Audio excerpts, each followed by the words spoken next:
I have 10 minutes. I wasn't sure I was going to get to this stage, but I can't help but say something about this whole coronavirus thing, if you want me to.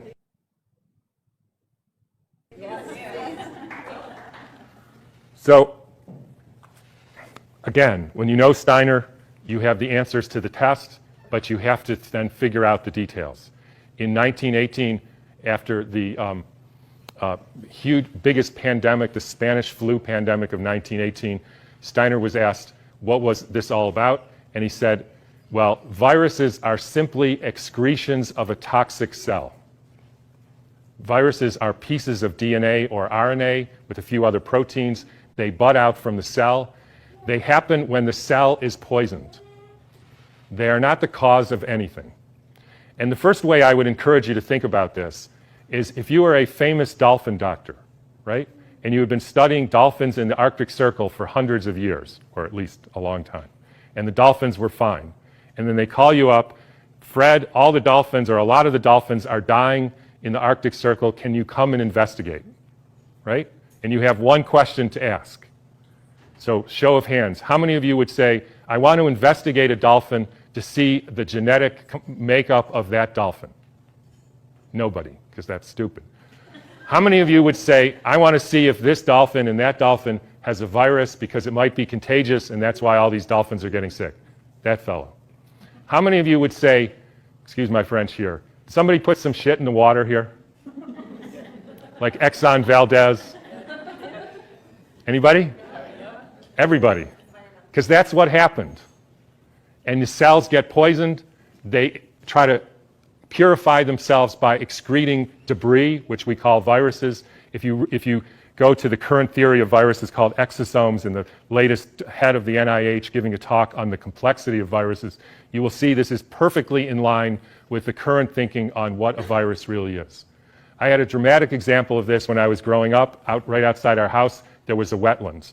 And they were full of frogs, and the frogs kept me up at night, so I taped the windows, and in the spring they made a big racket. And then over time, the frogs were all gone.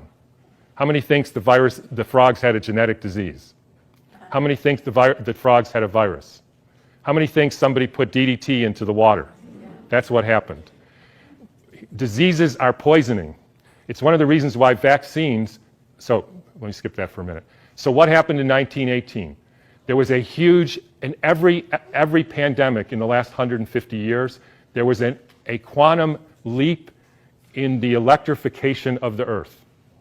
In 1918, late fall of 1917, there was the introduction of radio waves around the world.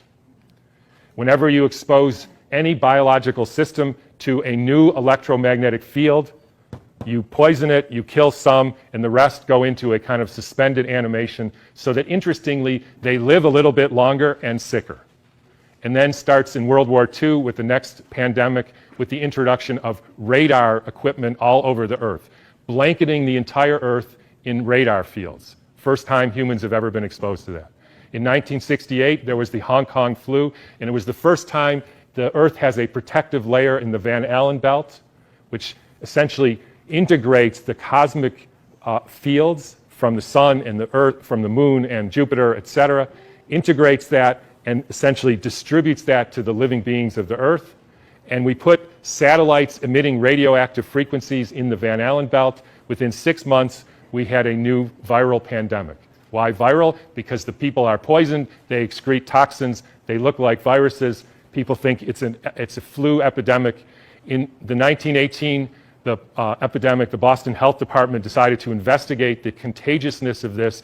So they, believe it or not, took hundreds of people with the flu and they sucked the snot out of their nose and injected it into the healthy people who didn't have the flu, and not one time could they make the next person sick. They did this over and over again, and they were not able to demonstrate contagion. They even did it with horses who apparently got the Spanish flu, and they put bags over their head, and the horses sneezed in the bag, and they put the bag over the next horse, and not one horse got sick. You can read about this in a book called The Invisible Rainbow by Arthur Furstenberg, who chronicles all the steps in the electrification of the Earth and how within 6 months there was a new flu pandemic all over the world. And when you hear the normal explanations, how did it go from Kansas to South Africa in 2 weeks? So the entire world got the symptoms at the same time, in spite of the fact that the mode of transportation was horseback and boats, and there's no explanation for it. They just say, we don't know how that happened. But when you think about it, with these radio waves and other frequencies that some of you have in your pocket and on your wrist, you can send a signal to Japan and it arrives instantaneously. So any of you who don't believe there is an electromagnetic field that communicates globally within seconds just is not paying attention to this. And I will only finish by pointing out that there has been a dramatic and quantum leap in the last 6 months with the electrification of the Earth. And I'm sure a lot of you know what that is. It's called 5G, where they now have 20,000 radiation-emitting satellites, just like the radiation-emitting thing in your pocket and on your wrist and that you use all the time. That is not compatible with health. I'm sorry to say it, it's not compatible with health. That is a water destructuring device. And for any of you who say, yeah, well, we're not electrical beings, we're just physical matter, then don't bother doing an EKG or an EEG or a nerve conduction test, because we are electrical beings and the chemicals are only the byproduct of those electrical impulses. And I'll finish with, anybody want to make one guess as to where the first completely blanketed 5G city in the world was? Exactly.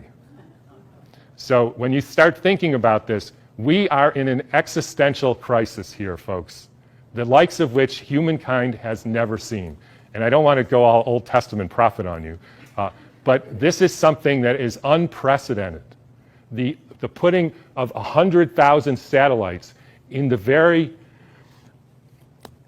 blanket of the Earth. And by the way, as I was going to say earlier, this actually has something to do with the vaccine question. And this got brought home to me because about a year ago or so, I had a patient who came in who was totally fine, a surfer and all, and then he works as an electrician putting in Wi-Fi systems for very wealthy people. Electricians have a very high mortality rate, but he was fine.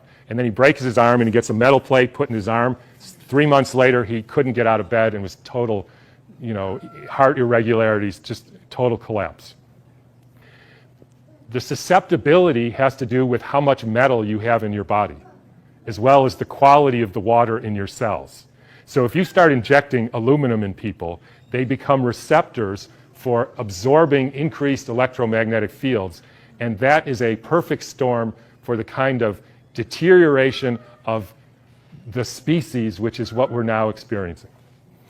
And I'm just going to finish with one more thing, which I like to, is a quote from Rudolf Steiner. And by the way, this was around 1917, so it was a different time. In times when there were no electrical currents, when the air was not swarming with electrical influences, we're talking 1917, it was easier to be human. For this reason, in order to be human at all today, it is necessary to expend much stronger spiritual capacities than was necessary a century ago. So I'll just leave you with whatever you can do to increase your spiritual capacities, because it's really damn hard to be a human being these days. So thanks for listening.